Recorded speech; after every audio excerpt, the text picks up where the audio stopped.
कर्नाटक का धर्मस्थला इन दिनों पूरे देश में सुर्खियों में है। सुर्खियां हैं उस सफाई कर्मचारी के बयानों की जिसने दावा किया है कि उसने कर्नाटक के धर्मस्थला में तकरीबन 50 से 100 शवों को अपने हाथों से दफनाया है। ये शख्स आखिर इतने साल बाद लौट कर क्यों आया, उसने क्या कुछ कहानी बताई।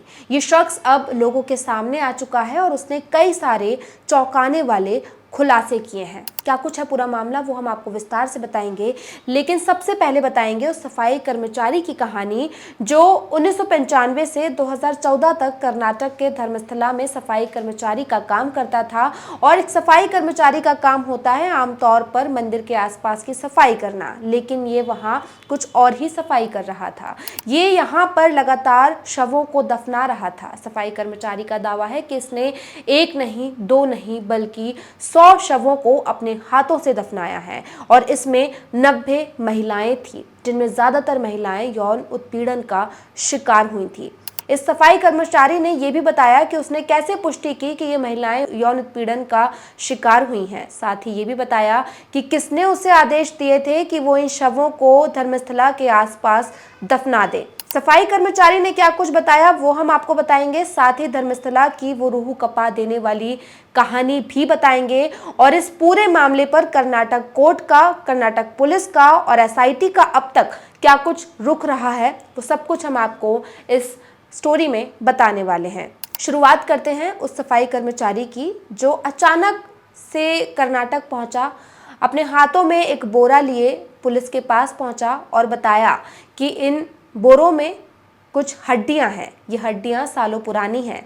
जिन शवों को उसने दफनाया था दरअसल ये उन्हीं के शव थे जो उसने कर्नाटक में पुलिस को या यूं कहें कि उच्च अधिकारियों को सौंपे और दावा किया कि उसने अपने हाथों से इस जगह पर कई शवों को दफनाया है। पुलिस उसकी बातों का यकीन कर सके, कोर्ट उसकी बातों का यकीन कर सके, इसी दावे के साथ वो अपने साथ उन शवों को भी लेकर आया था ताकि पुलिस उसकी बात को मान जाए। पुलिस ने उसकी बातों को माना भी। इस शख्स के बयानों के बाद एक एसआईटी का गठन किया गया और इस एसआईटी के गठन करने के बाद उन जगहों को चिन्हित किया गया जहां पर इस शख्स ने दावा किया था कि उसने 100 शवों को अपने हाथों से दफनाया है। एसआईटी की टीम ने लगभग 50 जगहों को चिन्हित किया और ये 50 जगह वही हैं जो इस सफाई कर्मचारी ने उन्हें बताई थी कि यहाँ पर उसने शवों को जो है वो दफनाया है। इन जगहों में कर्नाटक के धर्मस्थला में नेत्रावती नदी, जिसे स्नान घाट कहा जाता है, उसके आसपास के कुछ इलाके हैं, एक फॉरेस्ट एरिया है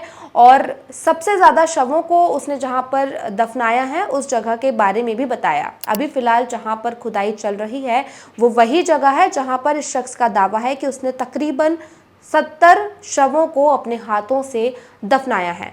एसआईटी की टीम इस पूरे मामले की जांच कर रही है। पहला फेज जो खुदाई का था वो पूरा हो चुका है। 17 से ज़्यादा जगहों पर खुदाई करने के बाद अब तक एसआईटी की टीम को केवल और केवल 2 से 3 जगहों पर ही इंसानी कंकाल मिले हैं। इसमें भी उन्होंने दावा किया है कि ये किसी महिला के नहीं बल्कि पुरुष के हैं। अब इसमें दावा किया जा रहा है कि ये ऐसे लोग हैं जो अपने आप को जो है भक्त कहते थे और धर्मस्थला में ऐसी मान्यता मानी जाती है कि यहाँ पर जो मरता है उससे स्वर्ग प्राप्त होता है और इसीलिए कई सारे लोग यहाँ पर आके आत्महत्या कर लेते थे। ये उन्हीं लोगों के शव हैं।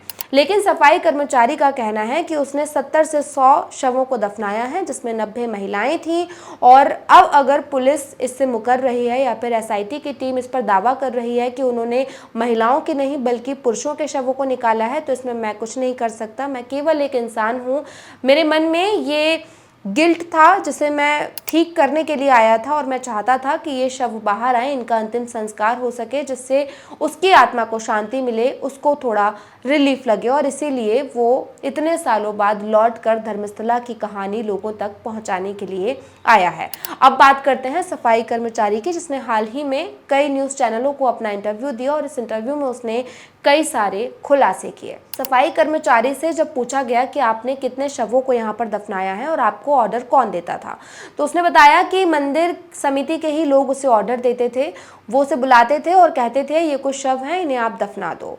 और जब उससे पूछा गया कि आपने इन बातों की पुष्टि कैसे की कि इसमें ज़्यादातर महिलाएं हैं और उनके साथ यौन उत्पीड़न ही हुआ है, इस पर सफाई कर्मचारी ने कहा कि जब मुझे शव सौंपे जाते थे तो उसमें कई 13 साल की, 15 साल की और 40 साल तक की महिलाएं होती थी और उनके शरीर पर चोटों के निशान साफ देखे जा सकते थे। इसी का दावा करते हुए उसने कहा कि इन महिलाओं के साथ यौन उत्पीड़न हुआ है। साथ ही जब उससे पूछा गया कि क्या आपको पूरा सपोर्ट मिल रहा है तो उसने कहा कि मैं केवल पुलिस का साथ दे रहा हूं, मैं नारकोटिक्स टेस्ट के लिए भी तैयार हूं, मैं हर तरह के टेस्ट के लिए तैयार हूं। सफाई कर्मचारी ने कहा कि मैं इतने सालों बाद लौटकर ही इसलिए आया हूं कि ये जो शव हमने दफनाए हैं इनमें जिन परिवारों ने अपनों को खोया है वो इनका अंतिम संस्कार कर सकें और इनकी आत्माओं को शांति मिले। उसने कहा कि मुझे रात को सपने आते हैं, जब मैं सोता हूं तो मुझे सपनों में हड्डियां दिखाई देती हैं और यही सब चीज़ें मुझे जीने नहीं दे रही थी। यही वजह है कि मैं इतने सालों बाद लौटकर आया हूं। आपको बता दें कि 1995 से 2014 तक ये सफाई कर्मचारी धर्मस्थला में सफाई कर्मी का काम करता था, लेकिन साथ ही इसे वहाँ के जो प्रशासनिक लोग हैं, जो अधिकारी हैं, वो कुछ शव दफनाने के लिए देते थे और ये लगातार वहाँ पर शवों को दफनाता था। सफाई कर्मचारी ने इंटरव्यू में ये भी दावा किया कि उसने न केवल उसने बल्कि उसके परिवार में उसके चाचा और उसके भाइयों ने भी शवों को दफनाया है। साथ ही जब उससे पूछा गया कि 17 जगहों पर खुदाई हो चुकी है लेकिन अब तक केवल 2 से 3 ही इंसानी कंकाल मिले हैं, तो उसने कहा कि ये बहुत पुरानी बात है। 1995 से 2014 तक वो शवों को दफना रहा था। 2014 के बाद आज 2025 है और वहाँ पर कई सारा डेवलपमेंट हो चुका है। नदी के आसपास पानी है, खुदाई करने के बावजूद भी वहाँ पर पानी लगातार निकल रहा है, कई जगह पर रेत निकल रही है। इसीलिए इतने साल पुरानी जब खुदाई हम कर रहे हैं तो सबूत ठीक तरह से नहीं मिल पा रहे, लेकिन फिर भी उसने दावा किया कि जिस जगह पर उसने शव दफनाए थे उसने एसआईटी की टीम को बकायदा बताया है कि इस जगह पर 8 शव दफनाए गए थे, जबकि दूसरी जगह पर 13, 15 या फिर 100 शवों को दफनाया गया था। अब एसआईटी की टीम इसमें क्या कुछ जांच कर रही है, किस तरह से वो यहाँ पर खुदाई कर रही है, वो भी हम आपको बताते हैं। एसआईटी की टीम ने कई सारी जगहों पर खुदाई की है। फिलहाल वो साइट नंबर 13 पर जो है वो खुदाई कर रही है। साइट नंबर 13 नेत्रावती नदी किनारे जंगल में है। यहाँ खुदाई की कठिनाई को देखते हुए पहले ग्राउंड पेनेट्रेटिंग रडार जीपीआर तकनीक से जमीन के अंदर की स्कैनिंग की गई। ये तकनीक बिना गड्ढा खोदे जमीन के अंदर मौजूद वस्तुओं का आकार, स्थिति और तस्वीर दिखा देती है। सेना, पुरातत्व सर्वे और आपदा राहत टीम भी इसका इस्तेमाल करती है। धराली आपदा में भी इसका इस्तेमाल किया जाता है। सोमवार को इस तकनीक का रिहर्सल हुआ और मंगलवार को सुबह 11:15 बजे 100 मीटर के दायरे में 3 घंटे तक स्कैनिंग की गई। स्कैनिंग पूरी होने के बाद टीम ने मैनुअल खुदाई का निर्णय लिया और मौके पर मशीनें मंगवाईं। इस पूरे ऑपरेशन के दौरान मीडिया को साइट से दूर रखा गया। साइट नंबर 13 पर गवाह ने जिस स्थान की निशानदेही की थी वहां पास में एक डैम और बिजली का ट्रांसफार्मर है। तो फिलहाल 17 जगह की खुदाई हो चुकी है और अब साइट नंबर 13 की खुदाई चल रही है, जहां पर सफाई कर्मी का दावा है कि सबसे ज़्यादा शव जो हैं वो इसी जगह पर दफनाए गए हैं। इसी बीच सोशल मीडिया पर एक पोस्ट वायरल हुआ। एक स्टूडेंट का पोस्ट था। उसने बताया कि धर्मस्थला के जो एसडीएम हैं वो दबाव बना रहे हैं कुछ कॉलेज के स्टूडेंट्स पर कि वो प्रोटेस्ट करें एसआईटी की टीम के खिलाफ, प्रोटेस्ट करें उस खुदाई के खिलाफ जो खुदाई धर्मस्थला में चल रही है। स्टूडेंट ने यह भी दावा किया कि हम पर दबाव बनाया जा रहा है कि हम यूनिफॉर्म और आईडी के बिना एक आम आदमी की तरह प्रोटेस्ट करें और सरकार के खिलाफ मोर्चा खोलें कि धर्मस्थला में इस तरह से खुदाई ना की जाए।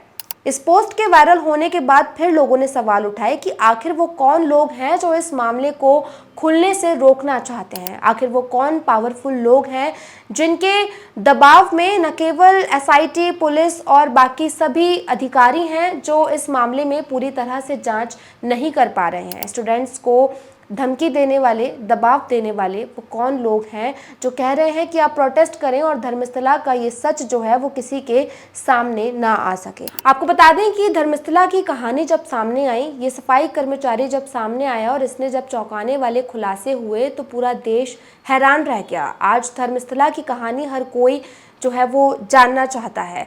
इस मामले में एसआईटी की टीम गठित की गई है और तमाम तरीकों से प्रयास किया जा रहा है कि सफाई कर्मचारी ने जो कुछ भी कहा उसकी बातों में कितना सच है उसे जानने की कोशिश की जा रही है। लेकिन जब ये सच्चाई सामने आई, सफाई कर्मचारी सामने आया, तो इस पर कई सारी रिपोर्ट सामने आई। मीडिया चैनलों ने इसे कवर करने की कोशिश की, लेकिन उसी दौरान कोर्ट का आदेश आ गया कि मीडिया इससे कवर नहीं कर सकती, क्योंकि ये बेहद ही सेंसिटिव बातें हैं और बहुत पुराने सबूत हैं जो मिलना मुश्किल है। ऐसे में मीडिया पर कवरेज को लेकर जो है प्रतिबंध लगा दिया गया था। हालांकि एक हफ्ते बाद ही इस प्रतिबंध को हटा दिया गया और अब मीडिया चैनल इसको लेकर जो है वो कवरेज कर रहे हैं। अब मानवाधिकार, राष्ट्रीय मानवाधिकार भी इसको लेकर जो है संज्ञान ले रहा है।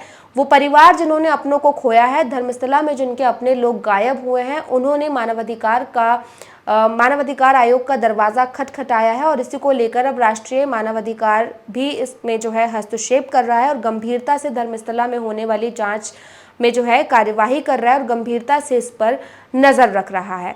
अब इस पूरे मामले में जांच चल रही है। सफाई कर्मचारी ने कई सारे खुलासे किए हैं जो हमने आपको बताया। धर्मस्थला का ये मामला काफी बड़ा है। अगर ये बातें सच साबित होती हैं तो जरा सोचिए कि एक धार्मिक जगह जहां पर लोग दर्शन के लिए जाते हैं, जहां पर धार्मिक आस्थाएं जुड़ी हुई हैं, वहां पर इतने सारे लोगों के शवों को दफनाया गया, महिलाओं के साथ यौन उत्पीड़न होता रहा, लेकिन आज तक किसी को भी इस बात की खबर नहीं लगी। अगर ये सफाई कर्मचारी इतने सालों बाद लौटकर नहीं आता और ये खुलासा नहीं करता तो शायद आज भी धर्मस्थला में दफन हुए उन शवों के बारे में पता नहीं चलता। जिन्होंने अपनों को खोया वो सामने नहीं आते। कई सारे ऐसे लोग सामने आए हैं जिन्होंने अपनों को खोया है। उन्होंने बताया है कि किस तरह से धर्मस्थला से उनके अपने अचानक गायब हो गए। उन्होंने पुलिस में कंप्लेंट भी की, लेकिन कभी उनके बारे में पता ही नहीं चला। अब इस सफाई कर्मचारी के बयानों के बाद इस पूरे मामले की जांच की जा रही है और खुदाई की जा रही है। एसआईटी की टीम अपनी रिपोर्ट जल्द ही पेश करेगी। जो पहले फेज की खुदाई पूरी हो चुकी है उसमें क्या कुछ सामने आया है, उसके लिए ऑफिशियल एक रिपोर्ट पेश की जाएगी जो कि एसआईटी की ओर से पेश की जाएगी। उसका हर किसी को इंतजार है। साथ ही उस नार्को टेस्ट का भी इंतजार है जिसमें कई लोगों ने दावा किया कि उन्होंने अपनी आंखों से शवों को दफन होते हुए देखा है और जिन लोगों ने शवों को दफनाया है वो भी सामने आए हैं। जिन लोगों ने अपनों को खोया है वो भी सामने आए हैं। धर्मस्थला की इस कहानी पर आपकी क्या कुछ राय है, आप क्या राय रखते हैं, हमें कमेंट करके बताइएगा। साथ ही ये वीडियो अच्छा लगा तो लाइक और शेयर भी कीजिएगा।